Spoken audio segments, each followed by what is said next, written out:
আপনার হাজবেন্ডের কাছে না চাইতে চাইতে তাকে আপনি এই ধারণা দিয়ে ফেলেছেন এরই মধ্যে যে আপনার কিছু লাগে না।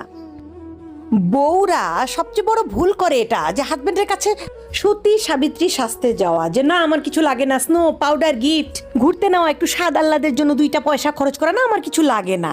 এই যে ফিলটা না, এটা খুব খারাপ। আপনি আপনার হাজবেন্ডকে একবার এই ফিল দেবেন, সে ধরেই নিবে যে না এই মহিলার কোনো চাওয়া পাওয়া নাই। সে তার বোনের জন্য, ভাইয়ের জন্য, দেবর ননদ, আপনার যা আছে 14 গোষ্ঠীর জন্য গিফট কিনতেছে, কিন্তু আপনার জন্য কিনবে না কেন? ভাই দোস্ত, আপনার আপনি হাজবেন্ডকে বুঝিয়েছেন যে আমার কিছু লাগে না।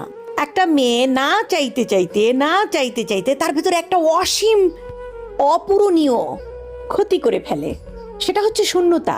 সেই শূন্যতা একসময় সে নিজেই ডুবে মরে। কেনই বা মরবে না? তার পার্টনারকে যে ভুল সিগন্যাল দিয়ে ফেলেছে যে আমি মেয়েটা কিচ্ছু লাগে না। চাইতে শেখেন, নিজের ভালো লাগা